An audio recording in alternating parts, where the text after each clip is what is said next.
ఇప్పుడు ప్రభు మన కొరకు చేయవలసిన కార్యాలన్నీ చేసేసారు కనుక మనం సంతోషంగా కొన్ని నిమిషాలు సిలువలో యేసుని ధ్యానం చేయాలి. 10 నిమిషాలు తేలిట్లో ఏమవసరం లేదు. 10 నిమిషాలు హల్లెలూయా హల్లెలూయా. ప్రభుని సిలువలో ఉన్న యేసుని 10 నిమిషాలు ఆరాధన చేద్దాం.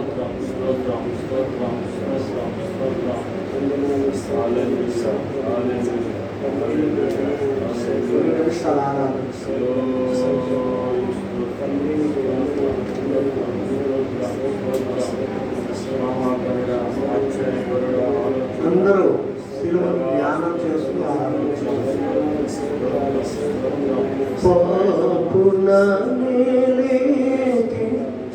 ప్రభు నేలనో బల్లెంపు పోటులు బంధించిరి,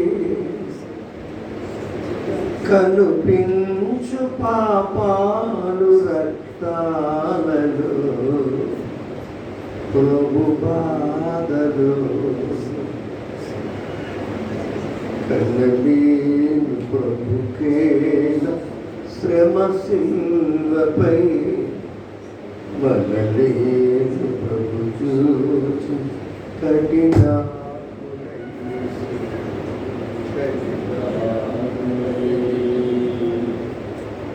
ఉన్న కిరీటము ప్రభుకేలను, మూడులు మోపిరి ప్రభు నేతిని, ప్రభు రాత గాయాలు నా పాపమ, ప్రభు శాపమ, కదలీను ప్రభుకేల శ్రమశిల్వపై, మనలేను ప్రభు చూసి కఠినాత్ముడై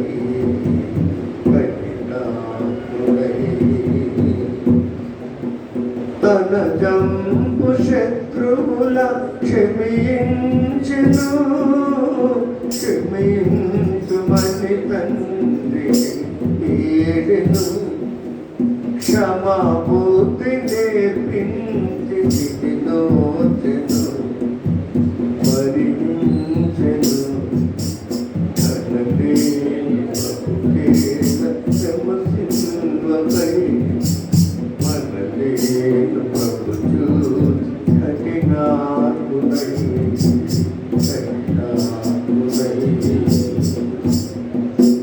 తన ఆత్మ తండ్రికి సమర్పించెను, తనదంతా తండ్రితో దాచుంచెను, తల వంచి తండ్రిలో తుది చేరెను, మూసెను, కనలేని ప్రభుకేల శ్రమ శిల్వపై, మనలేని ప్రభు చూసి కఠినాత్ముడై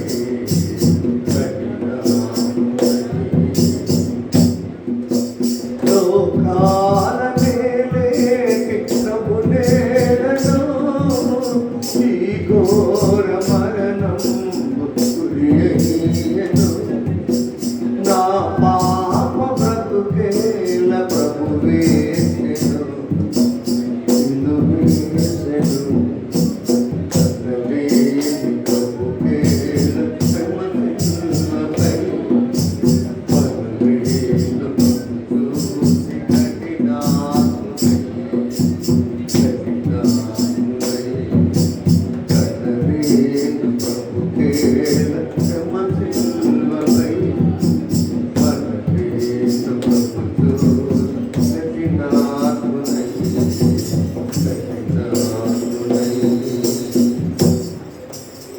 పరిశుద్ధుడా ప్రేమ కలిగిన తండ్రి, మా కొరకే నీ తలను అప్పగించుకున్నావు, చెంపలు అప్పగించుకున్నావు, ముఖాన్ని అప్పగించుకున్నావు, వీపును అప్పగించుకున్నావు, భుజాలు అప్పగించుకున్నావు, కాళ్ళు చేతులు అప్పగించుకున్నాం, ప్రక్కన అప్పగించుకున్నాం. ప్రభువా, ప్రాణాన్ని దారపోసావు, ఆత్మను తండ్రికి అప్పగించావు. గొప్ప త్యాగం, మా కొరకే ఈ బలియాగం. మీ కొరకు నేను మరణించి ఉన్నాను, నా కొరకు మీరు బ్రతకండి అని చెప్పు. ప్రభువా, నేను సరిగా బ్రతకలేకపోతున్నా, మమ్మల్ని క్షమించిన లోకానుసారమైన బ్రతుకు, శరీరానుసారమైన బ్రతుకు విడిపించి ఆత్మానుసారమైన వాక్యానుసారమైన బ్రతుకులు మీరు మాకు నేర్పించున్నాము. పోయిన గుడ్ ఫ్రైడే ఆరాధన మొదలుకొని ఈ గుడ్ ఫ్రైడే ఆరాధన వరకు నీ సన్నిధి ప్రసన్నందుకు, మాకు ఉంచుకున్నందుకు నీకు కృతజ్ఞతలు చెల్లిస్తున్నాను. లెంట్ డేస్ ప్రేయర్లన్నింటిలో సహాయం చేసిన స్తుతులు చెల్లించు. ఇప్పుడు నీ కుమారుని ద్వారా వాక్యములో నుండి మీరు మాతో మాట్లాడుతున్నందుకు మీకు స్తోత్రాలు చెల్లించు. కొంతమంది ఆత్మలు సిద్ధమే కానీ శరీరాలు బలహీనం, జయించే కృపను వారికి అనుగ్రహించు. వాక్యములో నుండి మాకు శక్తిని, బలమును, ధైర్యమును, జీవమును, అభిషేకమును, బ్రతుకును అనుగ్రహించి మీరే మర్చిపోవాలి.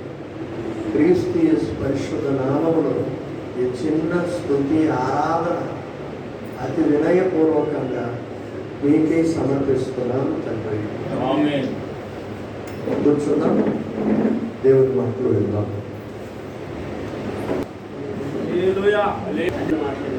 ఈరోజు నేను చెప్పాలనుకుంటున్న అంశం ఏంటంటే కంపాషన్. అంటే ఏంటంటే కంపాషన్ అంటే ఈ పదం విన్నారు ఎప్పుడైనా? కంపాషన్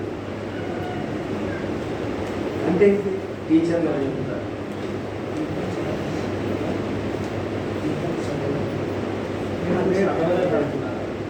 సో టెన్షన్ లేదు,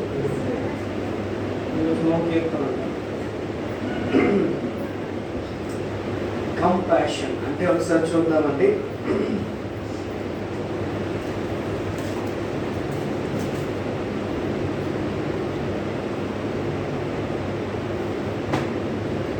పద్దెనిమిదవ కీర్తన 50వ చరణం చదవండి. నీవు నియమించిన రాజు నాకు గొప్ప రక్షణ కలుగు చేయవాడు. అభిషేకించిన దావీదు నాకు అతని సంతానములకు నిత్యము కనుగొలను చూపువాడు. అలాగే 28వ సామెతల గ్రంథము 13వ వచనం చదవండి.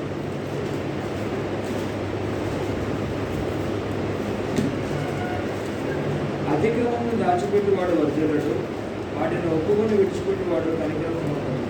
సో ఇప్పుడు చెప్పండి, కంపాషన్ అంటే ఏంటి? చదివారు కదా, రెండింటిలో కూడా ఉంది ఆ కంపాషన్.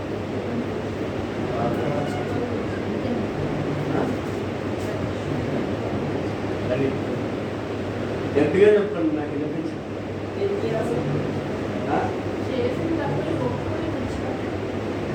కంపాషన్ అంటే ఓకే, అర్థమా? సో ఇప్పుడు చెప్పండి, కంపాషన్ అంటే ఏంటి?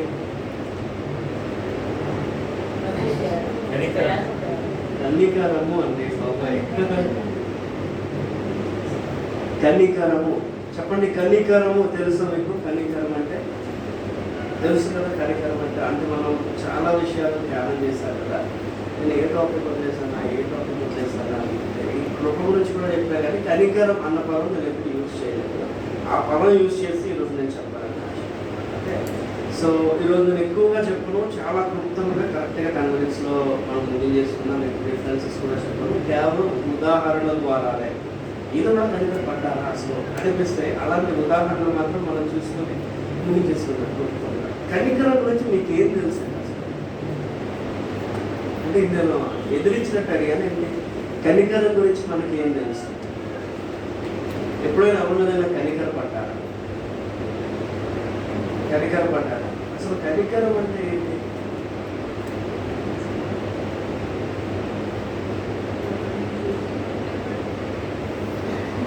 ఒకరిని చూసి ఒక్కరు చూసి కనికరపడ్డారు కనికరపడాలి. ఓకే. సో బైబుల్లో మనం ఫస్ట్ ఎగ్జాంపుల్స్ ఒక రెండే తీసుకుంటాను. ఆ తర్వాత మనం బైబిల్లో ఉన్న భక్తుల గురించి చూద్దాం. ఒక్కసారి చూద్దామండి. దేవుడే కనికరపడ్డారండి. ఆదికాండం 39వ అధ్యాయం 21వ వచనం చదవండి. ఆదికాండం 39వ అధ్యాయం 21వ వచనం. అయితే యెహోవా యోసేపుకు తోడైండి అతని యందు కనికరపడి అతని మీద ఆ చెరసాల యొక్క అధిపతికి కటాక్షం కలుగునట్లు చేసెను. హల్లెలూయా. ఇక్కడ ఒకరి మీద కనికరపడ్డారు. ఎవరి మీద కనికరపడ్డారు?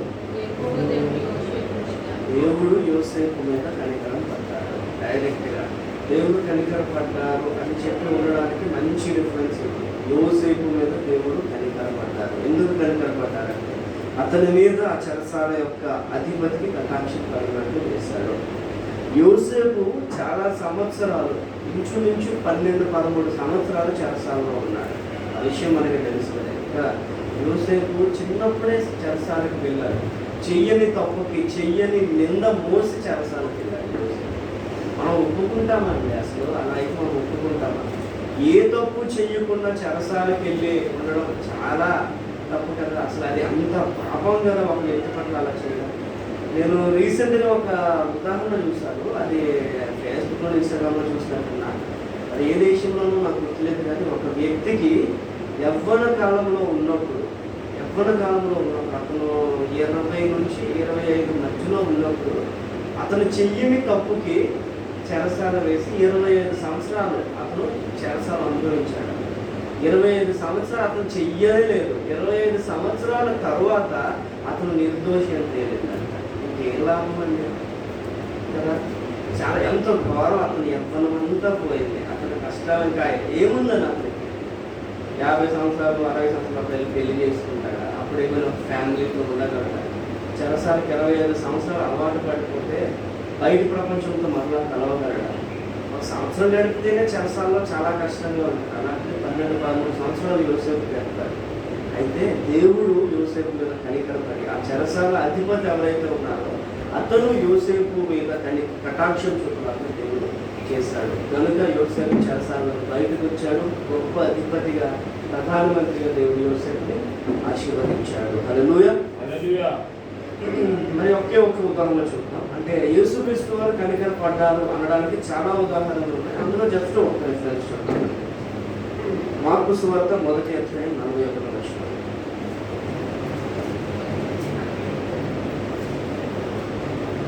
ఆయన కనికరపడి చేయి చాపి వారిని ముట్టి, నాకిష్టమే నువ్వు శుద్ధుడు కమ్మని వారితో చెప్పాను. చాలా యేసుక్రీస్తు ప్రభు వారు ఎంతోమంది కూడా ఆయన కనికరపడ్డాడండి. ఆయన కనికరపడ్డాడు. నాట్ షో కంపాషన్ అన్నమాట. సింపుల్గా దేవుడు యోసేపు దగ్గర కనికరపడ్డారు. యేసుక్రీస్తు ప్రభు వారు కూడా ఆ యొక్క రోగుల మీద కనికరపడ్డారు. కేవలం ఆ రోగినే కాదు, చాలా మంది మీద ఆయన కనికరపడ్డారు అన్నమాట. చాలా రిఫరెన్సెస్ ఎలా ఉంటుందంటే దేవుడు వారి మీద కనికరపడ్డారు, యేసుక్రీస్తు ప్రభు వారు తప్పు క్రమంలో నడుస్తున్న దీని మీద కనికరపడ్డారు అన్న విషయాన్ని మనం చూడవచ్చు. ఈరోజు బైబిల్లో ఇప్పుడు దేవుడు కనికరపడతాడు మనకు తెలుసు, యేసుక్రీస్తు ప్రభు వారు కనికరపడ్డారు మనకు తెలుసు. బైబిల్లో ఏ మనిషి మీద కనికరం చూపించారు? మనుషుల మీద కనికరం చూపించారు. మంచి సమరయుడు కనికరం చూపించాడంట. ఇంకా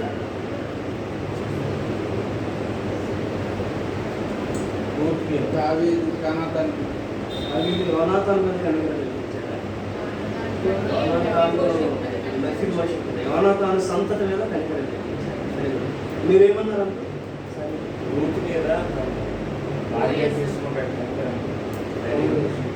సో మొట్టమొదటిగా బోయజ్ దాకా వెళ్ళే ముందు రూత్ని ఎగ్జాంపుల్ తీసుకుంటాం. భర్త లేని విధవరాలు నయోమి, భర్త లేడు, కొడుకులు లేడు. రూత్ ఎంత కనికరపడిందండి నయోమి మీద. నిజమంతా అలా అయితే మనం కనికరం చూపించగలమా? ఎక్కడ ఏంటి ఏం చేయాలి అంటే మనం కనికరం చూపించగలమా? అది ఒక కోడలుగా, అత్తకి కోడలుగా ఉంటే కనికరం అసలే చూపించగలరా? అతి పరిస్థితుల్లో ఉంటే మీరు ఎవ్వరైనా మీ అత్త కనికరం చూపించగలరా? కానీ రూత్ చూపించిందండి మొట్టమొదటిగా. రూత్ కనికరము చూపించింది కనుక కనికరింపబడింది. బోవజు ద్వారా కనికరింపబడింది, అధికారిగా మారింది. రూతు సంతానం ఉంటే యేసుక్రీస్తు ప్రభువు వారు రావడం మనం చూస్తాం. ఇక్కడ ఇద్దరు వ్యక్తులు కనికరపడ్డారు. రూతు కనికరపడింది, బోవజు కూడా కనికరపడ్డాడు రూతు మీద కదా. సో బెస్ట్ ఎగ్జాంపుల్స్ అన్నమాట. రూతు నయోమి, రూతు బోయజు వీరిద్దరిని కూడా ఇరువురిని కూడా మన ఎగ్జాంపుల్గా తీసుకోవచ్చు. మరొక ఉదాహరణ మనం చూద్దాం. ఏంటంటే ఇంకో ఉదాహరణ చెప్పాలంటే మోషే గారు ఎంత కనికరపడ్డారంటే కదా. కనికరము అన్నది ఎప్పుడు కనిపిస్తుంది అంటే మనకి ఎదుటి వాళ్ళు బాగా బాధలో ఉన్నప్పుడు వాళ్ళని చూసినప్పుడు మనం ఆటోమేటిక్గా చూసరికి కనికరం అనిపిస్తుంది. అదే ఎదుటి వాళ్ళు మనల్ని ద్వేషిస్తున్నప్పుడు, వాళ్ళు మనల్ని నిందలు వేస్తున్నప్పుడు, మనల్ని దూషిస్తున్నప్పుడు మనకు కనికరం వస్తుందా? రాదు కదా. ఇప్పుడు ఎంతో బాధలో ఇప్పుడు సీతారామయ్య చాలా కాళ్ళతో చాలా బాధపడుతున్నారండి. నాకు కనికరం వచ్చింది, అర్థమవుతుంది. అదే కదా. అలాగని కాకుండా నీకు అర్థమవుతుంది అసలు ఏదో నిందలేసి పడితే అర్థం చేసుకుంటే అలా చేయగలం ఆ ప్రేయరు. అలాంటి కనికరం మనకు వస్తుందా? కానీ మోషే గారు కేవలము ఎదుటివారు దీనస్థితిలో ఉన్నప్పుడు మాత్రమే కాదు, వారు మనల్ని దూషించినా ద్వేషించినా సనుగుకున్నా సరే కనికరపడ్డారు మోషే గారు. అందుకనే అంత లక్షల మందిని నడిపించగలిగాడు. ఆ తర్వాత మొదట మనం అనుకున్నాం కదా, దేవుడు ఎట్టి రీతిగా యోసేపు మీద కనికరపడ్డాడు. యోసేపు కూడా అట్టి రీతిగా ఎవరి మీద కనికరపడ్డాడంటే తన అన్నలు కదా. చెప్పాను కదా, ఇప్పుడే దూషించిన వాళ్ళని ద్వేషించిన వాళ్ళని కనికరపడడం అంటే యోసేపు అన్నలు వచ్చినప్పుడు ఎంత కనికరపడ్డాడంటే వారిని చూడగానే ఏడుపు వచ్చిందంటే ఏడుపు తట్టుకోలేక వాటిని ఫుల్ ఏటీస్ ముఖం పట్టుకుని అది వచ్చారు యోసేపు కదా. సో అలాగా నిజంగా ఒకప్పుడు మనకి ద్రోహం చేసిన వాళ్ళు ఎన్ని సంవత్సరాలు కనిపించారు కనికరం వస్తుందండి. అసలు కనికరం కొడతారా? సరైన ఛాన్స్, నాలో అధికారం ఉంది, పదవి ఉంది, ఇప్పుడు అంత దూరం నుండి వచ్చారు. ఇప్పుడు నేను ఇక్కడ ఏం చేసినా వీళ్ళు ఏం చేయలేరు, ఎవరికి చెప్పుకోలేరు. అప్పుడు ఫోన్స్ లేవు, మెయిల్స్ లేవు, కనీసం ఉత్తరాలు కూడా లేవు కదా. అలాంటి స్థితిలో కూడా యోసేపు తన అన్నల మీద కనికరము చూపించాడు. కనికరం పొందుకున్నాడు దేవుడి నుండి కనుక ఆ కనికరంలో ఉన్న విలువేంటో యోసేపు తెలుసు. అదే కనికరం తన అన్నలకు కూడా యోసేపు చూపించాడు. ఆ తర్వాత దొరక అంటే ఎవరండి? తబిత పేరు విన్నారు కదా. కొన్ని దొరక పేరు విన్నారు కదా. దొరక అని వారి పేరు కలిగిన తబిత ఇవేం చేసిందంటే ఈమె విధవరాండ్ర మధ్యన పరిచయం చేసింది, వాళ్ళకి ఆహారం ఇచ్చింది, వాళ్ళపై కనికరం చూపించింది. కనుక ఆమె చనిపోయినప్పటికీ కూడా వాళ్ళందరూ కూడా ఎంతగానో ఆమె మీద కనికరపడ్డారు, ఆమె గురించి ఏడ్చారు. అప్పుడు దేవుడు దైవజనాన్ని పంపించి మరలా దొరకాన్ని తబితని బ్రతికించాడు కదా. తర్వాత మనం ఇంకా చూసినట్లయితే మనము బెస్ట్ ఎగ్జాంపుల్ మనం మంచి సమరయుడిని తీసుకుందాం. సో మంచి సమరయుడు కూడా కనికరపడ్డాడు. మంచి సమరయుడికి ఇప్పుడు ఒక వ్యక్తి దారిలో పడ్డాడు అంటే, పడిపోయాడు, పట్టబడ్డాడు అంటే మనకు కనికరం కలిగినా సరే ముందు భయం పుడుతుందండి. ఎవరో ఆ వ్యక్తి దొంగోడు అయి ఉండొచ్చు కదా. దొంగోడు మీద కనికరం చూపించితే మనల్ని దోచుకుంటాడు. సో కనికరము అయినప్పటికీ కూడా మంచి సమరయుడు కనికరాన్ని చూపించాడు అన్నమాట. ఇది మనం చూపించాలి. సో ఇంకా మరి ఉదాహరణలు చెప్పము, ఈ ఉదాహరణలు సరిపోతాయి. మొదటిగా మనము రూతుని చూసామండి. రూతు తన అత్త మీద కనికరం చూపించింది. రూతు కనికరమును పొందుతుంది. బోయజు రూతు మీద కనికరపడ్డాడు. తనని రూతుని భార్యగా స్వీకరించాడు. ఇంకా మంచి పేరు బోయజు గురించి మనం ఈరోజు చెప్పుకోగలుగుతున్నాం. ఆ తర్వాత అవన్నీ చూస్తాం మనం. యోసేపు దేవుడు యోసేపు మీద కనికరపడిన రీతిగా యోసేపు తన అన్నల మీద కనికరపడ్డారు. ఆ తర్వాత మనం చూస్తాం మోషే గారిని చూస్తాం మనం. మోషే గారు సనువుకున్నప్పటికీ కూడా, దూషిస్తున్నప్పటికీ కూడా ఆయన కనికరపడ్డారు. నిజమైన మోషేలో మీకు కనికరం ఉందా? ఇప్పుడు నేను మిమ్మల్ని తిడతాను, మీరు కనికరం చూపించగలరా? ఇప్పుడు మేము అందరం కలిసి మిమ్మల్ని తిడతాం, మీరు కనికరం చూపించగలరా? Very good. కనికరం ఎప్పుడు మనకు ఉంటాయి. ఓకేనా? ఆ తర్వాత మనం ఇంకేమన్నా చూస్తాము. దొరక అనబడిన తబితాన్ని చూస్తాం. తబిత కనికరం చూపించింది కనుక తిరిగి ఆమె కనికరం పొందింది. తన ప్రాణాలను మరలా ఆమె దక్కించుకోగలిగింది. ఆ ఆ తర్వాత మనం మంచి సమరయుడిని చూస్తాం. మంచి సమరయుడు మన కనికరపడి అది ఎదుటి వ్యక్తి హాని చేస్తాడో ఏమో కన్ఫ్యూజన్. ఇంతవరకు మనము ఇంతకు ముందు చాలా చక్కగా ఎవరైనా రోడ్డు మీద పడిపోతే హ్యాపీగా తీసుకెళ్ళి వాళ్ళని హాస్పిటల్లో జాయిన్ చేసేవాళ్ళండి. కరోనా టైంలో అలా ఎవరు పడిపోయినా సరే మనం సహాయం చేయడానికి అసలు ముందడుగు వేసేవాళ్ళం లేదు. అసలు అక్కడ కనికరమే పోయింది ఆ కరోనా టైంలో కదా. వాళ్ళు పడిపోతున్నా సరే అమ్మో ఎవరో వచ్చి డాక్టర్లు వచ్చి తీసుకెళ్తారే కానీ మేము మాత్రం ఉంటాము అన్న రీతిగా అయిపోయింది కదా. అంత సిచ్యువేషన్ అంత కష్టమైపోయింది. అయినప్పటికీ కూడా మంచి సమరుడు ఎటువైతే కనికరపడ్డాడో అటువైతే కూడా మనం కనికరపడాలి. సో చివరిగా మనలో ఆ కనికరం ఉండాలి. మనము ఆ కనికరము చూపించగలుగుతున్నాము. ఆ కనికరంలో కూడా దేవుని ప్రేమ ఉంది. యేసుక్రీస్తు ప్రభువు మన మీద కనికరపడ్డాడు. పాపులు అని తెలిసి కూడా, పాపం చేస్తున్నామని తెలిసి కూడా, ఆయన రక్షించిన మరలా తప్పిపోతున్నామని తెలిసి కూడా ఆయన దూషిస్తున్నాం, హింసిస్తున్నాం, శిక్షిస్తున్నాం. ప్రతిదినం మనం పాపంలో ఏదో ఒక రీతిగా పడిపోతున్నాం అని తెలిసి కూడా ఆయన దినదినం మన మీద కనికర పడుతూనే ఉన్నారు. ఆయన చూపించిన ఆ కనికరముకి మనం కృతజ్ఞతగా ఉంటున్నాము. ఆ కనికరాన్ని పొందుకున్న మనము మిగతా కనికరము లేని ప్రజలకు ఆ కనికరమును మనం చూపించగలుగుతున్నాము. సో ఖచ్చితంగా మనం కనికరము చూపుతాం. ఒక్క విషయాన్ని గుర్తుపెట్టుకోనండి, కనికర పడడం అంటే కేవలం చూసినట్టు అది మాత్రమే కాదండి. అది కూడా కనికరమే. వాళ్ళ దగ్గరికి వెళ్ళి వాళ్ళకి సహాయం చేయాలి. యేసుక్రీస్తు ప్రభువారు కనికర పడ్డారు అంటే తర్వాత కార్యం జరిగించారు. ఇదిగో ఈ గుడ్డివాడు కనికర పడ్డారంటే వెళ్ళి అతను కళ్ళు ముట్టాయని స్వస్థపరిచాడు. ఈ గుడ్డివాడు కనికర పడి వెళ్ళి అతన్ని స్వస్థపరిచాడు. అలాగే దేవుడు కనికర పడ్డారు అంటే యోసేపుని చెరసాల నుండి బయటికి తీసుకొచ్చారు.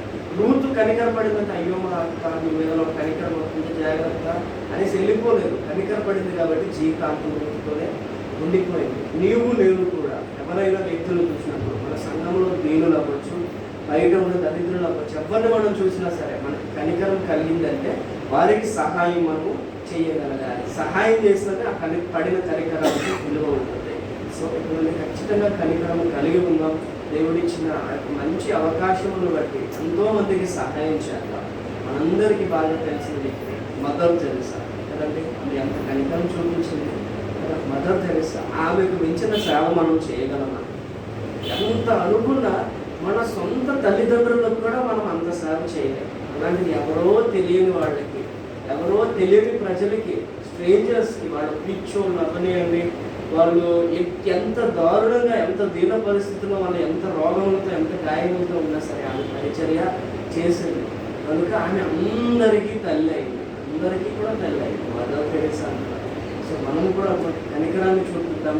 దేవుడు మనపై కనికర పడిన రీతిగా ఆయన పడిన కనికరం ముందు మనం ఎంత చేసినా సరిపోదు. కనీసం కొంతలో కొంతైనా కృతజ్ఞత కలిగి ఇతరులైన కనికరపడతాం. నేనైతే ఈ లెంట్ డేస్ స్టార్టింగ్లో అనుకున్నానండి ఏమనంటే దేవుడా ఈ 40 డేస్లో, ఎందుకంటే 40 డేస్లో మొదటి వారంలో నేను ఇవ్వడం గురించి చెప్పాను అనమాట. ఇచ్చుట అన్న విషయం గురించి చెప్పాను. నేను ఎవరికైనా ఇవ్వాలి అనుకునేవాడిని. ఎవరైనా నన్ను అడిగితే నేను ఖచ్చితంగా ఇవ్వాలి అనుకునేవాడిని. కానీ కాలేజ్ నుండి తిరిగి వస్తున్నప్పుడు కాంప్లెక్స్ దగ్గర బాబు అంటే ఆ క్షణానికి కూడా నాకు ఏమైందో చెప్పి ఇవ్వకుండా వచ్చేసేవాడిని. తర్వాత బస్సు ఎక్కడైనా బాగా ఇంకా నన్ను అడిగారు కదా నేను ఇవ్వలేదేంటి అనేసి నేను బాధపడ్డాను అనమాట. అయ్యో ఇవ్వలేకపోయాను. నాకు తెలిసి 40 డేస్లో అసలు ఇచ్చినట్టు నాకు గుర్తే లేదు. అనవసరంగా నేనే చెప్పి నేనే చేయలేకపోయాను. నాకు అసలు కనికరమే లేదు, దయలేదు అనుకున్నాను. బట్ స్టిల్ ఏమో నేను ఇచ్చుంటాను, నాకు గుర్తులేదు. ఇస్తే దేవునికి మంచి కలుగుగాక. కనీసం మనము ఖచ్చితంగా కనికరం చూపిద్దాం. ఇంకనూ దేవుని నుండి గొప్ప కనికరం పొందుకుంటాం. ప్రజలందరూ ఎదుట మనం కనికరం చూపించి మనం కూడా కనికరం పొందుకుంటాం. ఖచ్చితంగా దేవుడు ఇచ్చిన ఆ యొక్క డిఫరెన్స్ మరలా చదువుతామండి. ఏంటంటే సామెతల గ్రంథము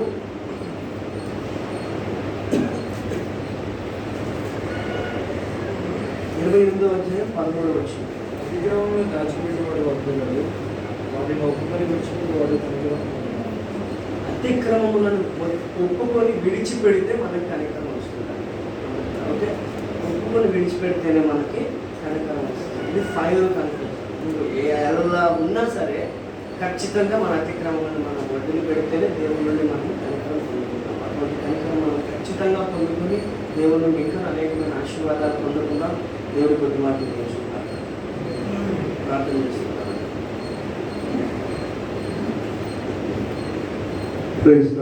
హల్లెలూయా. కనికరం గలవారు ధన్యులు వారు, దేవుని సూచన. ప్రార్థన చేసే ముందు ఒక మాట.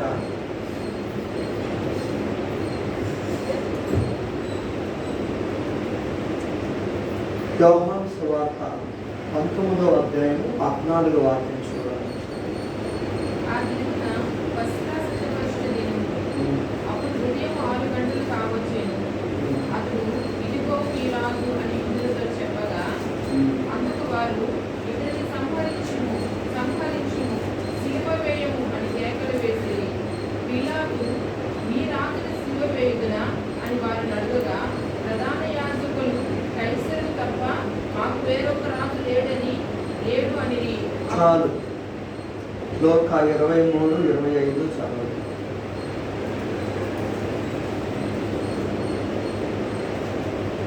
ఆయన అవివేకులారా,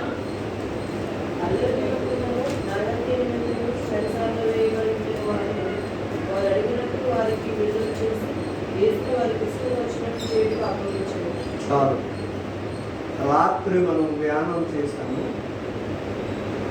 అన్నా దగ్గరికి, కైపా దగ్గరికి, ప్రధాన యాజకుల దగ్గరికి, పిలాతు దగ్గరికి, హేరోదు దగ్గరికి, మరలా పిలాతు దగ్గరికి, ఈ విధంగా రాత్రంతా 7 కోట్లు తిప్పారండి ఆయన. ఫైనల్ మరలా పిలాతు దగ్గరికి 7వ కోట్లు తీసుకొచ్చి, అయ్యా ఈయనలో ఏ కోశాన్ని చూసినా ఏ నేరము నేనే చేద్దాం. అయితే మన పండగలో, పస్కా పండగలో ఒక మనకి ఆనవాయితీ ఉంది. ఎవరినైనా ఒకరిని, ఒక ఖైదీని విడుదల చేసే అలవాటు మనకుంది.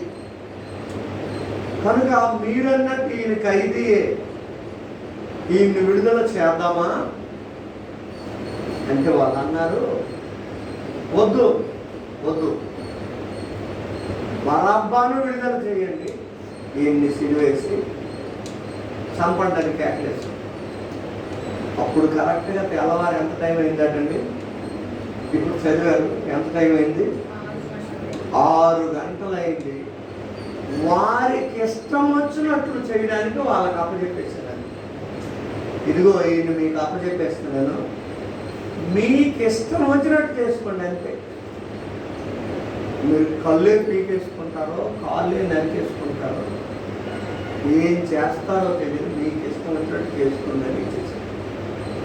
తెల్లవారి 6 గంటల నుండి 9 గంటల వరకు వారికి ఇష్టం వచ్చినట్టు చేశారంట. మరి ఎంత చేశారంటే అసలు వర్ణించడానికి బైబిల్లో లేదు. అంత ఘోరాతి ఘోరంగా 3 గంటలు చిత్రహింసలు చేసేసారు. 6 నుండి 9 వరకు. మార్కు 15:25 చదవండి. మార్కు 15:25.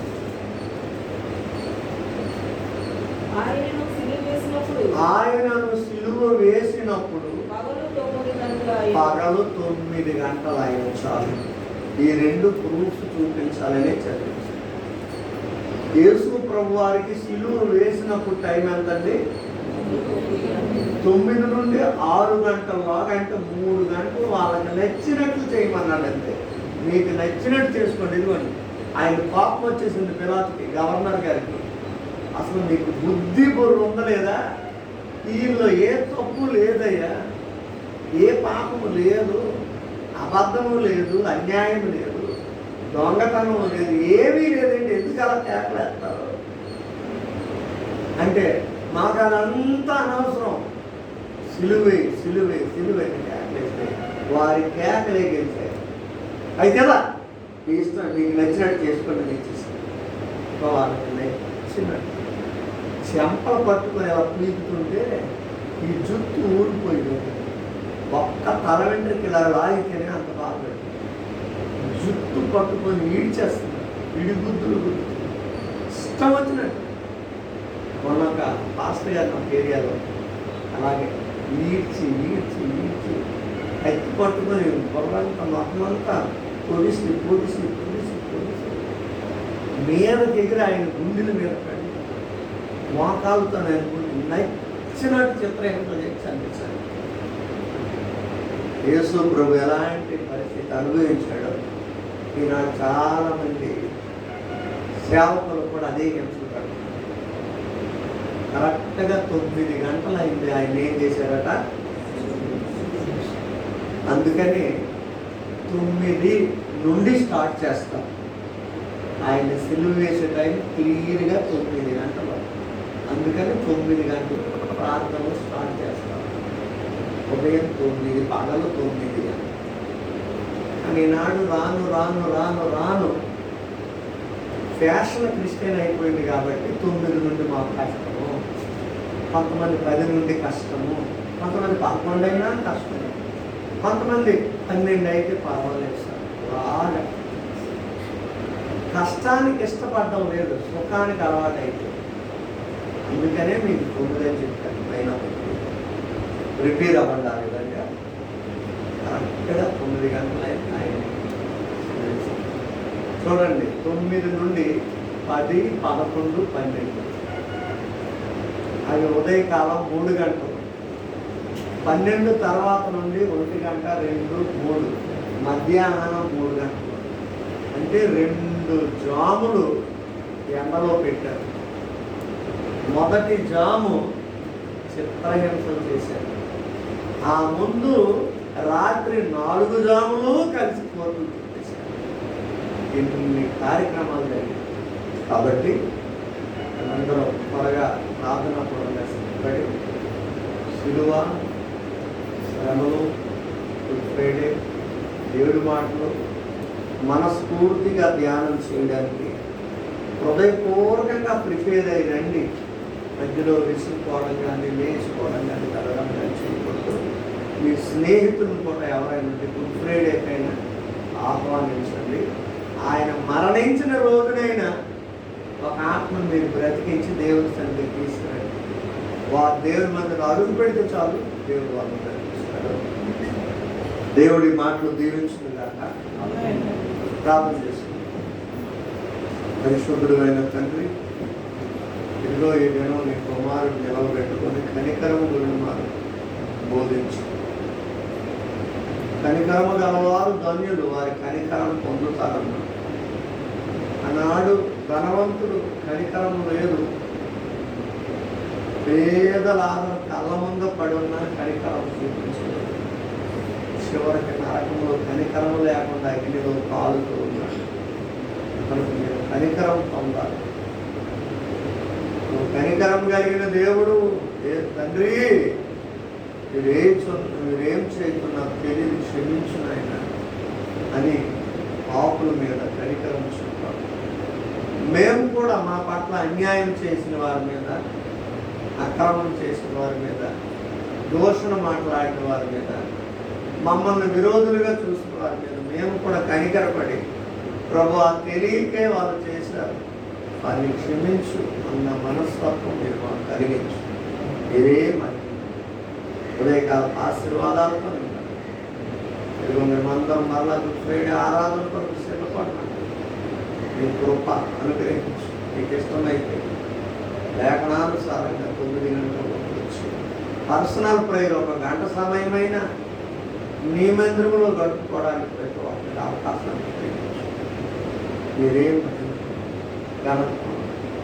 ఈరోజు ఎవరెవరైతే మనస్ఫూర్తిగా సంఘానికి రకరకాల పరిచర్యలు అందిస్తున్నారు, వారు హృదయపూర్వకంగా పరిచర్య చేసి దేవునికి భాగ్యం దయచేసి అందరినీ సకాలంలో నడిపించి మీరేమని ఎవరో బలహీనలు కాకుండా, రోగులు కాకుండా, బద్ధకస్తులు కాకుండా, విసిగిపోకుండా అందరినీ నీ ఆత్మ స్వాధీనంలో వచ్చి వాతావరణం వెలుగు ఎండ వేడిని సమస్తం నీ స్వాధీనంలో వచ్చి తట్టుకునే శక్తి, శరీర శక్తిని కూడా అందరికీ అనుకుంటుంది. మీరేమని ఉదయకాల పరిచయం చేసిన బిడ్డలను దీవించు. తిరుగు మరి నేను కొన్ని గృహాలు దర్శించి, కొన్ని గృహాలు ఉదయంలోనే దర్శించడానికి సహాయం చేయండి. కృప చూపించండి. ఎంతమంది ఉదయం రాలని క్షమించి వాళ్ళకి అవకాశాన్ని కలిగించి మేలు చేయండి, సహాయం చేసి క్రీస్తు యేసు పరిశుద్ధ నామములో ప్రార్థన మీకు అప్పగిస్తున్నాను. వేడుకుంటున్నాం తండ్రి. ఆమేన్. తండ్రి అయిన దేవుని ప్రేమ, కుమారుడైన యేసుక్రీస్తు కృప, పరిశుద్ధాత్మ అన్యోన్య సహవాసం సరిది కూడి ఉన్న మనకు సర్వలోక పరిశుద్ధులకు సదాకాలం కూడై నడిపించును కాక. ఆమేన్. యేసు రక్తమే జయం, ప్రభు యేసు రక్తమే జయం, ప్రభు యేసు నామమున సంపూర్ణ విజయం.